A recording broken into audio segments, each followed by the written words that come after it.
Polycystic ovarian syndrome রোগটা কি? এটি মেয়েদের বা মহিলাদের একটি রোগ যেখানে হচ্ছে আপনার মাসিক অনিয়মিত থাকতে পারে। সাধারণত বেশি ওজনের যে মেয়েরা আছে বা মহিলারা আছে তাদের এটি বেশি হয় এবং সেই সাথে মুখে অবাঞ্ছিত লোম থাকতে পারে, বেশি ব্রণ বা একনি থাকতে পারে। আর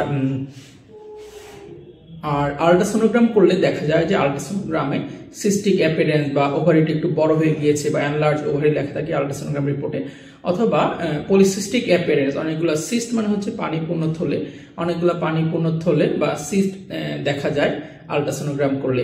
এই রিপোর্ট পেয়ে হচ্ছে আপনার যে মায়েরা থাকে বা যে মেয়েদের নিয়ে আসে মারা, ওরা দুশ্চিন্তাগ্রস্ত হয়ে যায় যে আমার মেয়ের সিস্ট হয়েছে, এটার অপারেশন লাগবে কিনা। না, এই পলিসিস্টিক ওভারিয়ান সিনড্রোমে কোনো অপারেশন লাগে না। এটাকে বলে আমরা মাল্টিফ্যাক্টরিয়াল ডিজিজ। অনেকগুলো ফ্যাক্টর এর সাথে জড়িত বা অনেকগুলো কারণ এটি হতে পারে। এর মধ্যে একটি কারণ হতে পারে জেনেটিক বা বংশগত কারণ, আরেকটি কারণ হতে লাইফস্টাইল বা হাঁটাচলা বা আপনার জীবনযাত্রার কিছু চেঞ্জের কারণে, যেমন হাঁটাচলা কম করা বা ফাস্ট ফুড জাতীয় বেশি খাবার দাবার খাওয়া, বা পরিবেশগত কারণ বা পরিবেশের যে আপনার খাদ্যে ভেজাল বা রিচ ফুড খাওয়া এবং এক্সারসাইজ কম করে, এই অনেকগুলো ফ্যাক্টর এবং কিছু জেনেটিক কারণ বা বংশগত কারণ থাকতে পারে। এই অনেকগুলো কারণে হচ্ছে এই পলিসিস্টিক ওভারিয়ান সিনড্রোম হতে পারে।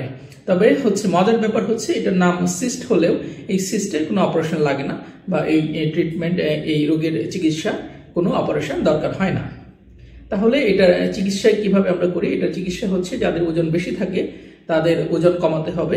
এটা অনেকটা ডায়াবেটিসের মতো অনেকটা রোগ। ডায়াবেটিসে যেমন লাইফস্টাইল মডিফিকেশন করতে হয়, এখানেও এটা দেখা যায় লাইফস্টাইল মডিফিকেশন মাধ্যমে এটা অনেক সময় 50% ক্ষেত্রে আপনার অনেকটা ভালো হয়ে যায়।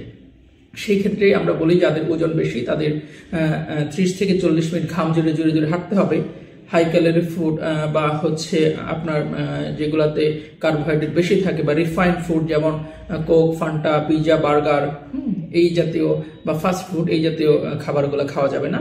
আর হচ্ছে আপনার ঘাম ঝরিয়ে ব্যায়াম করতে হবে। ঘাম ঝরিয়ে ব্যায়াম করলে যে ওনাদের এই আমরা পরীক্ষা করলে দেখা যায় যে LH হরমোনটা বেড়ে যায় এই পলিসিস্টিক ওভারিয়ান সিনড্রোম বা PCOS এ।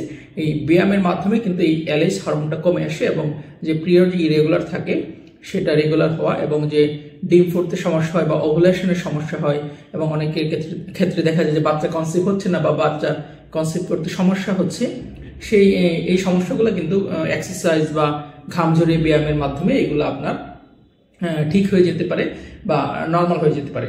সেই সাথে অনেকের দেখা যায় যে মুখে অবাঞ্ছিত লোম থাকে, সেই ক্ষেত্রে অনেক সময় আমরা লোম যেন ভিতর থেকে না ওঠে এই জন্য কিছু হরমোনাল চিকিৎসা করি।